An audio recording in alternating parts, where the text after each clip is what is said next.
최초의 그렇죠. 암 치료 전문가. 라오스 국민들이 다 혹시 알아보나요? 아 그렇지는 않고요. 라오스가 여기 아닌가요, 여기? 다녀오신 거 맞나요? 애들은 안 아팠으면 좋겠어 진짜.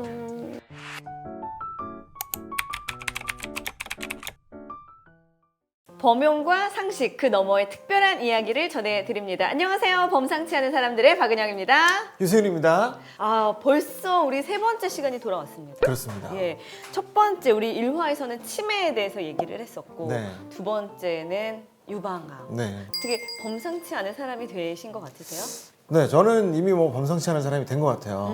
왜냐면 이 범상치 않은 사람들이라는 게 굉장히 어려운 방법으로 이뤄야 될 것 같지만 일상 속에서 작은 실천만으로도 네.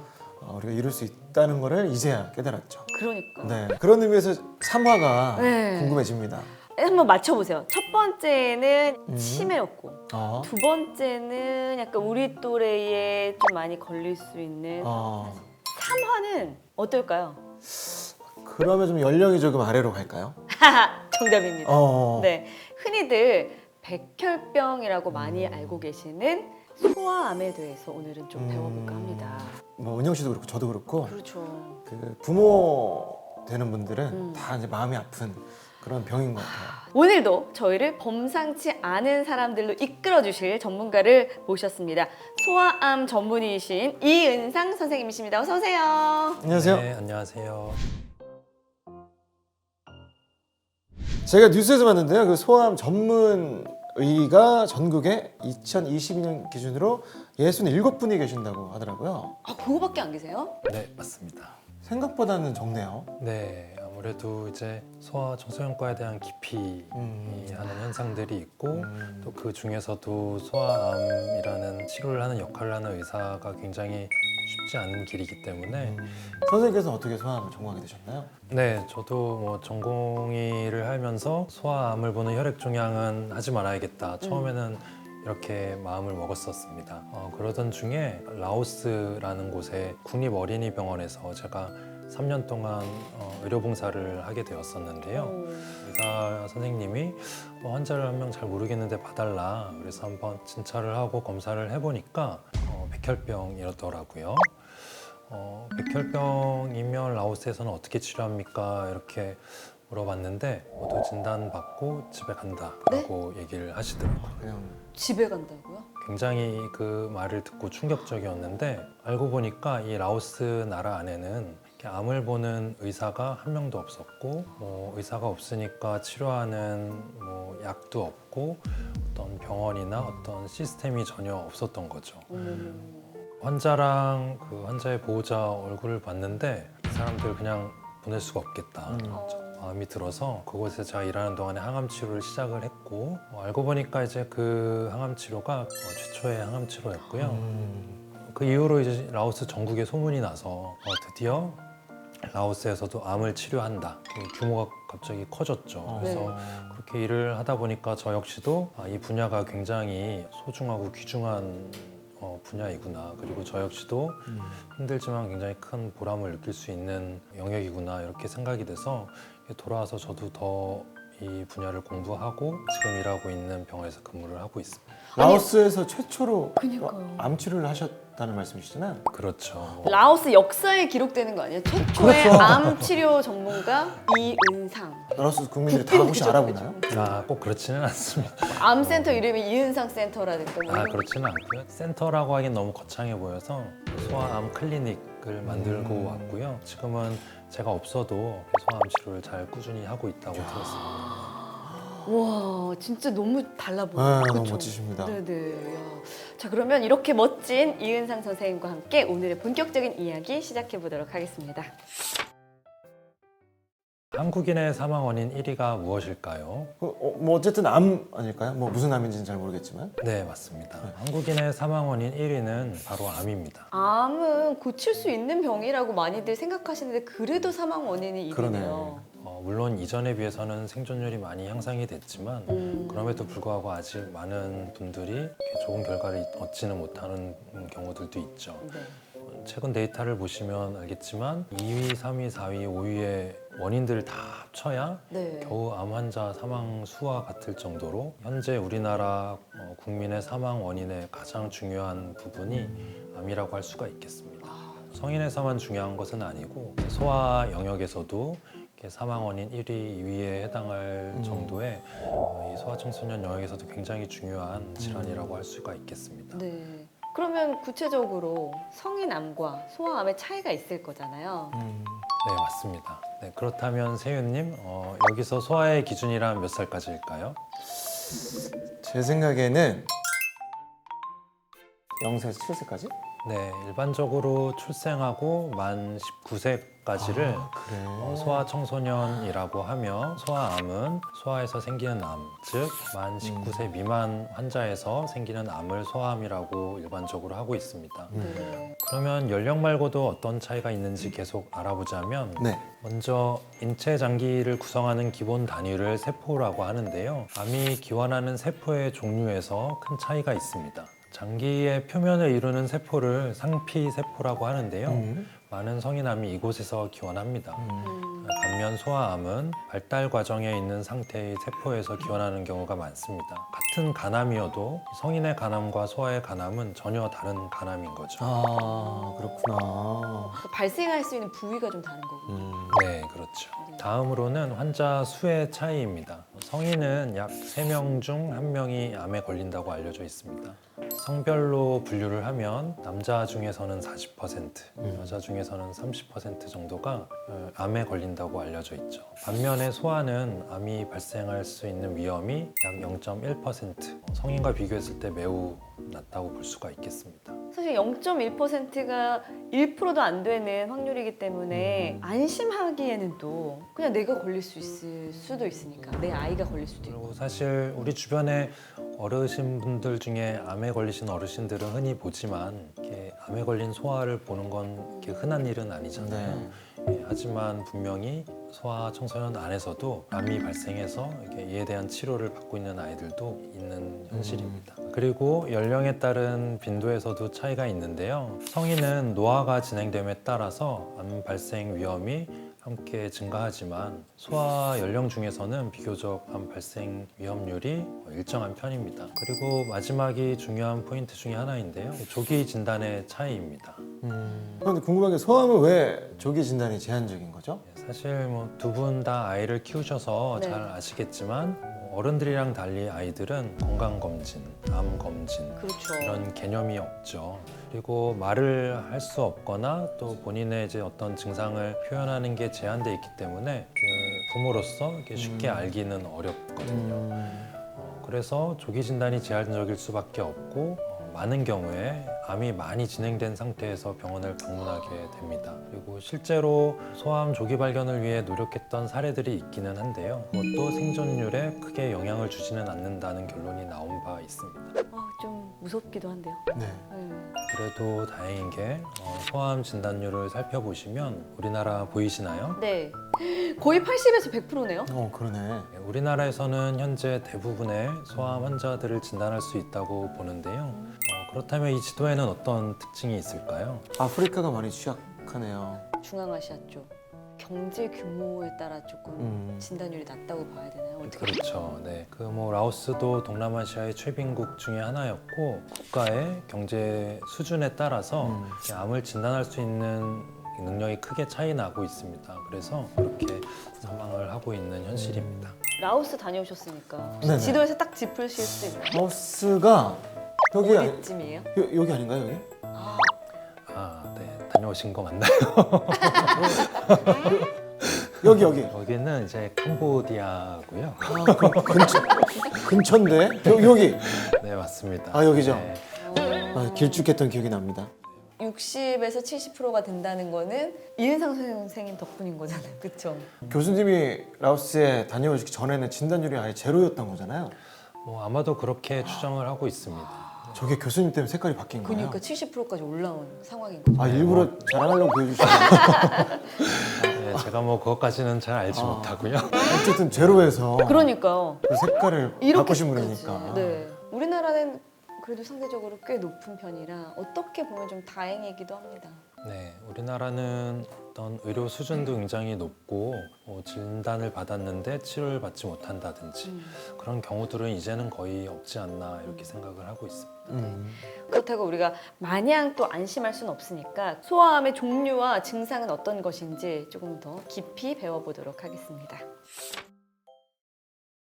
소아암의 증상은 어떤 종류의 소아암인지 어느 위치에 발생한 소아암인지에 따라서 다르게 나타납니다. 소아암은 크게 혈액암 내지 림프종, 고형 종양으로 나눌 수가 있습니다. 혈액암이나 림프종은 골수나 림파선과 같이 조혈계통, 면역 체계를 담당하는 장기에서 발생하는 암이고요. 네. 간, 폐, 신장과 같은 다른 여러 고형 장기에서 발생하는 암을 고형암 내지 고형 종양이라고 합니다. 백혈병이 혈액암에 해당되는 거죠? 네, 맞습니다. 세훈님께서 말씀하신 백혈병이 대표적인 혈액암으로 가장 흔한 유형의 소아암 중에 하나라고 할 수가 있고요. 전체 소아암의 약 30-40%를 차지한다고 할 수 있겠습니다. 네, 백혈병뿐만 아니라 뇌종양, 악성 림프종도 비교적 흔한 소아암이고요. 생식세포종, 망막모세포종, 간종양. 성인에서는 좀 듣기 어려운 진단명을 가진 병들이 굉장히 다양하게 있습니다. 아니 근데 어른들의 암은 왜 1기, 2기, 3기 이런 식으로 구분을 하잖아요. 아이 소아암도 그런 식으로 구분이 되나요? 근데 워낙에 암의 종류가 다양하기 때문에 암마다 좀 차이가 있고요. 1기, 2기, 3기, 4기 이렇게 구분을 하지는 않고 네. 그간의 연구를 통해서 이런 특성을 가진 아이들 치료가 좀 잘 되는 편이더라 이런 것들을 토대로 위험군이라는 구분을 해서요. 네. 예를 들어서 이제 치료가 좀 잘 되는 편이면 저위험군, 안 되는 편은 최고위험군 이런 표현을 쓰고 치료도 맞춤으로 시도를 하게 됩니다. 종류도 이렇게 다양하기 때문에 증상도 그러면 다양할 것 같은 생각이 드는데요. 네, 종류와 위치에 따라서 증상도 당연히 다양합니다. 아이가 원인이 불분명한 발열 또는 통증을 지속적으로 보인다거나 알 수 없는 덩어리가 만져진다거나 출혈이 있다거나 얼굴이 창백해진다거나 하는 등의 증상이 나타난다면 소아암은 아닐까 하는 의심을 해볼 필요는 있습니다. 근데 뭐 열이 난다거나 출혈이 있다거나 창백하거나 이런 증상들은 좀 흔하게 겪는 증상일 수도 있지 않나요? 그렇죠. 사실은 뭐 감기만 걸려도 네.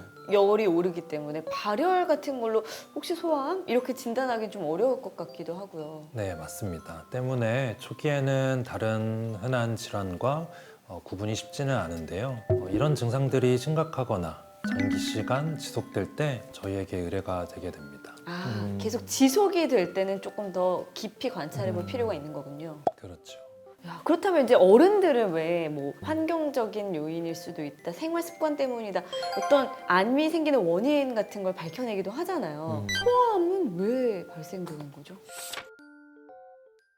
거의 모든 부모님들이 저한테 처음 암 진단을 받으시면 내가 뭘 잘못하지는 않았나? 어떤 잘못된 유전자를 물려주지는 않았는지 내가 좀 더 빨리 발견을 했어야 되지는 않았는가? 그런 후회와 걱정들을 하시게 됩니다. 진짜 부모님의 걱정은 끝이 없는 것 같아요. 심지어는 저는 아이가 태어나기 전에 장애가 있는지 네. 또 뭐 다운 증후군의 증상이 있는지 네네. 그 검사를 받는데 결과 나오지 않았는데 그 검사 받으러 들어가기 전부터 눈물이 나는 거예요. 정말. 내가 좋은 유전자를 줬을까? 그러니까요. 건강한 유전자가 갔을까? 혹은 만약에 이제 결과가 잘못되면 나는 정말 올바르게 안 살아서 그런 거 아닐까? 그러니까 이런 내가 생각까지 했던 들고. 약간 나쁜 행동들, 맞아, 뭐 맞아. 불량식품 먹은 거 후회되고. 네네.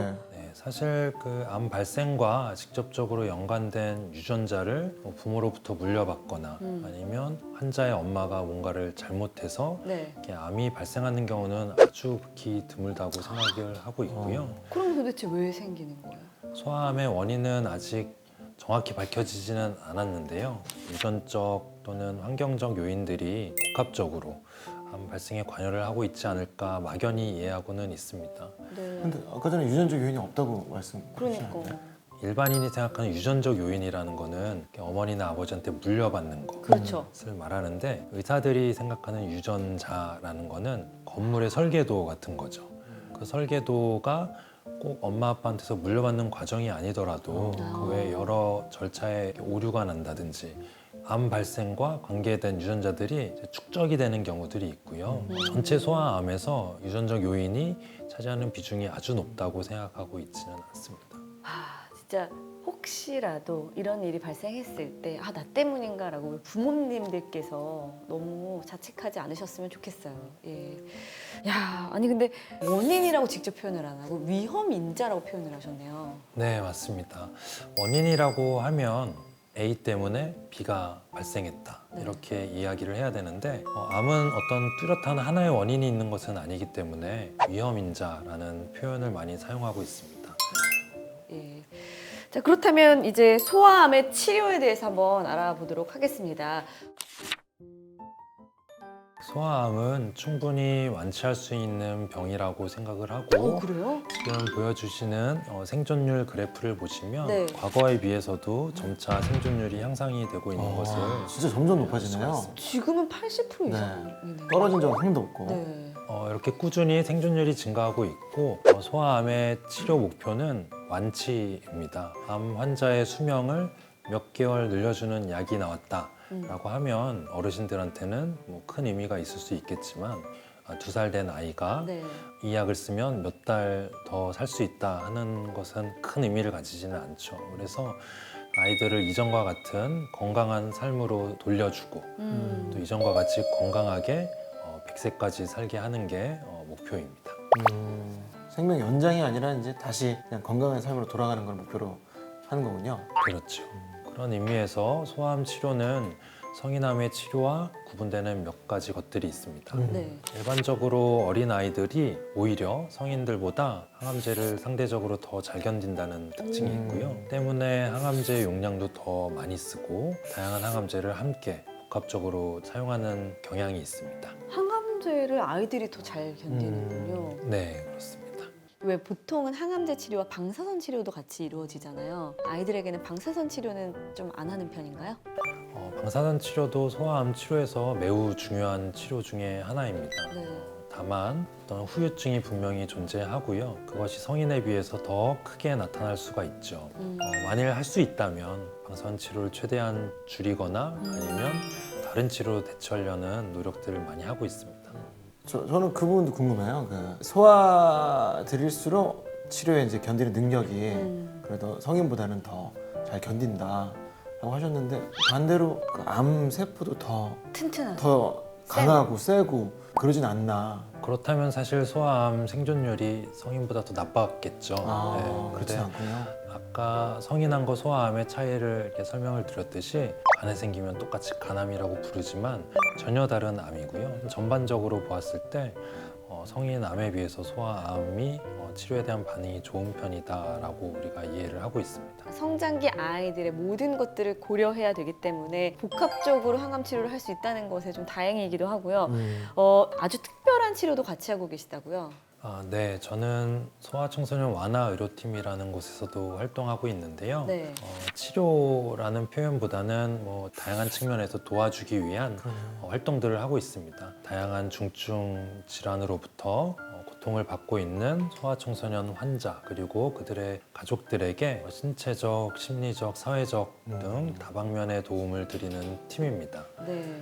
구체적으로 어떤 도움을 주시나요? 제가 최근에 치료한 중학생 정도 되는 아이가 굉장히 치료가 쉽지 않게 진행이 되면서 위급한 상황까지도 많이 다다랐던 아이가 하나 있는데요. 네. 저조차도 겁이 날 정도로 이 아이가 이것을 극복하고 이겨낼 수 있을까 우려를 했었는데 네. 다행히 치료 경과가 좋았어요. 그래서 참 아이가 잘 견뎠구나, 대견하다 이렇게 생각을 했었는데 이 아이가 나중에 한 라디오 방송 프로에 나가서 그때 심정을 얘기하는데 막 울면서 그때 너무 힘들어서 죽고 싶었다 뭐 이런 말을 하더라고요. 얼마나 불안하고 무섭겠어요. 그렇죠. 그런데 이렇게 티를 내지를 않는 거죠. 왜냐하면 내가 힘들다라고 표현을 하면 나를 지금 간호하고 옆에서 지켜주는 엄마 아빠가 너무 힘들지 않을까 이거를 옆에서 알고 있는 거죠, 아이들이. 그래서 어린 나이인데도. 오히려 청소년 아이들이든지 이런 아이들이 말로 표현하지 않고 이렇게 묵묵히 참고 이런 경우들이 많이 있습니다. 그래서 우리 소아청소년 완화의료 팀에서는 그런 아이들의 어떤 심리적인 측면들을 돌보아주기 위해서 상담이나 다양한 활동들을 같이 더불어 하고 있고요. 병원 학교라든지 사이버 학교라든지 이런 교육 활동도 저희가 연계를 해주고 있습니다. 휴지 좀 주시고. 아니 그래, 이거 얘기를 듣다 보면은 그렇게 돼요. 진짜 애가 감기만 걸려도 엄마는 막 일이 아무것도 손에 안 잡히고 막 걱정되는데 애들이 그걸 다시 반대로 부모를 걱정한다니까. 생각해보니까 저도 고등학교 때 같은 학년이었던 친구 중에 2명이 백혈병으로 세상 떠났거든요. 생각해보면 우리 학교에서만 2명이었으니 어머머. 그때 당시에는 애들은 안 아팠으면 좋겠어 진짜. 항상 그 진단하시고 진료하시면 부모님한테 이렇게 설명하시기가 쉽지 않으실 것 같아요. 정말 많은 부모님들을 만나보셨을 텐데 보통 어떤가요? 놀란다는 표현을 쓸만한 수준을 넘어서죠, 당연히. 그 아이의 이름을 생각하고 얘가 오늘 백혈병을 진단받았다. 하늘이 이렇게 생각하면 일반인이 감당할 수 없는 수준의 스트레스가 이렇게 찾아오죠. 막 부인부터 할 것 같아. 그렇지 않을 것 같은데요. 다른 병원 가보겠습니다. 막 이런다가. 말씀하시기도 쉽지 않을 것 같아요. 지금은 사실 생존율이 굉장히 좋아졌고 열심히 치료받으면 충분히 완치의 희망이 있다. 이것을 보호자분들에게 제가 최대한 설명을 해드리고 있습니다. 이거는 조금 이제 벗어난 얘기일 수도 있는데 특히 이제 그 생명과 밀접한 관련이 있는 의료계 선생님들은 MBTI로 따지면 F보다는 T 성향이어야겠다. 제가 설명하다가 제가 울어버릴 것 같거든요. 얘기하다가 선생님 MBTI는 어떻게 되시나요? 저는 말씀드리니까 하면 안 될 것 같은데요. F신가요? 정말 그렇습니다. 되게 힘들 것 같아요. 그런 부분. 맞습니다. 본인의 감정을 숨겨야 되는 거. 물론 이제 어려움은 없는 것은 아니지만 그래도 처음 진단할 때는 같이 희망을 갖고 치료하자 이런 대화를 많이 하고 있습니다. 세심하게 신경을 써주시니까 참 한편으로는 안심이 되기도 합니다. 네, 그리고 우리 아이들뿐만 아니라 부모님들을 위한 프로그램들도 진행을 하고 있습니다. 네. 암 진단 직후에는 굉장히 스트레스 정도가 심하고요. 네. 그래서 저희 소아청소년 완화의료 팀의 목표는 어떤 환자와 환자 가족들의 고통을 덜어주는 것이기 때문에 다양한 프로그램들을 통해서 어떤 심리적인 스트레스들을 치료해 드리려고 노력을 하고 있습니다. 좀 자책하지 않으셨으면 좋겠어요. 본인이 열심히 키워주고 사랑해주고 하는데도 그 아이가 아플 때마다 네. 그 이름 모르게 죄책감 때문에 그럼요. 힘들어하시는데 그러지 않으셨으면 좋겠습니다. 네. 또 다른 도움도 주시고 계시다고요? 네, 우리 아이가 소아암에 걸리게 되면 병원도 자주 방문을 해야 되고 열이 난다든지 다른 어떤 응급 상황들이 닥쳤을 때 네. 응급실도 방문을 해야 되기 때문에 한 분은 직장을 그만두는 경우들이 많이 있습니다. 그렇죠. 이들의 어떤 금전적인 부분도 좀 도와드리기 위해서 여러 단체나 지원 시스템을 연계를 해드리고 있습니다.